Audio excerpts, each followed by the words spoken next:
হরি হরি, রাধে রাধে। জয় গোপাল সোনা, জয় তিরুপতি দেব, জয় ঠাকুর, জয় মা, জয় স্বামীজি, জয় শিব শম্ভু, জয় মা সরস্বতী, জয় গুরুদেব। নারকেল নাড়ু নিবেদন করা হয়েছে, বন্ধুরা দর্শন করুন। বিকেলে একটু বেরিয়েছিলাম ঘরের কাজে, এখন আমি এই ফুলগুলি সরিয়ে নেব। ব্রজের গোপীরা শ্রীকৃষ্ণকে এতটাই ভালোবাসতেন যে শ্রীকৃষ্ণ তাদের পাশে থাক বা না থাক, তারা চাইতেন শ্রীকৃষ্ণ যেন ভালো থাকে। শ্রী রাধারানী হচ্ছেন শ্রীকৃষ্ণের শক্তি। রাধারানী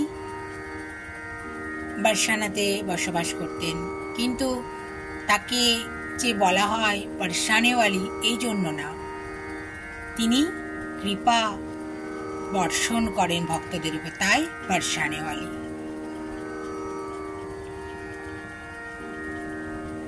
শ্রী রাধারানী ও শ্রীকৃষ্ণ হচ্ছেন বৈকুণ্ঠের মা লক্ষ্মী ও নারায়ণ দেব। পৃথিবীতে তারা লীলা করার জন্য এসেছিলেন, জগতের কল্যাণ করার জন্য।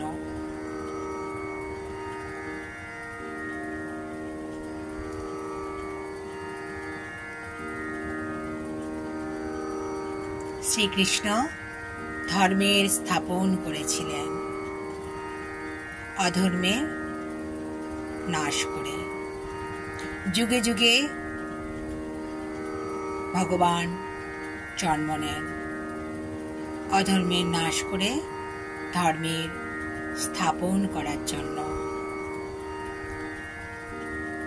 উচিত শিক্ষা ঠিক তিনি দেবেনই দেবেন।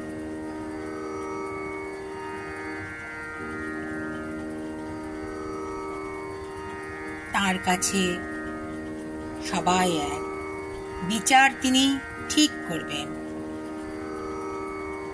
ভালো কাজ করলে বুকে টেনে নেবেন, অন্যায় করলে শাস্তি দিবেন।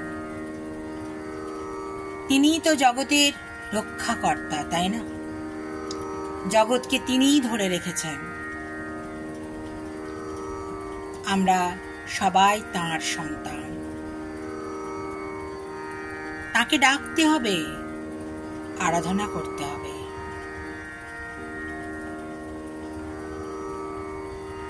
ভালো থাকবেন বন্ধুরা, আনন্দে থাকবেন, সুস্থ থাকবেন এবং শান্তিতে থাকবেন। শান্তিপূর্ণ পরিবেশ খুব দরকার।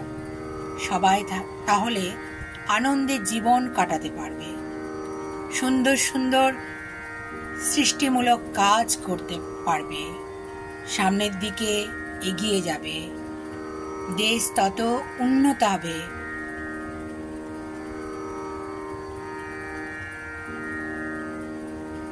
আমরা মনুষ্য জন্ম পেয়েছি কত ভাগ্য করে, ভালো কাজ করার জন্য, তাই না? জগতের উন্নতিতেই আমাদের লেগে থাকতে হবে।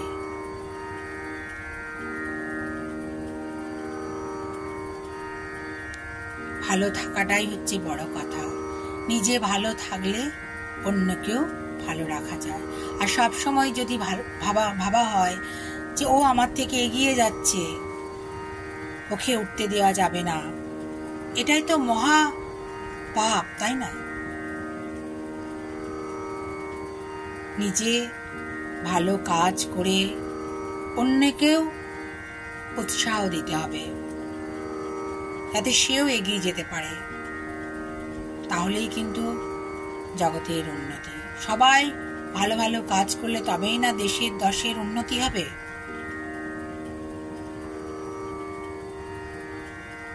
পৃথিবী আজ অশান্ত, তাকে শান্ত করার দায়িত্বও কিন্তু আমাদেরই, তাই না? ভালো থাকুন বন্ধুরা, নমস্কার।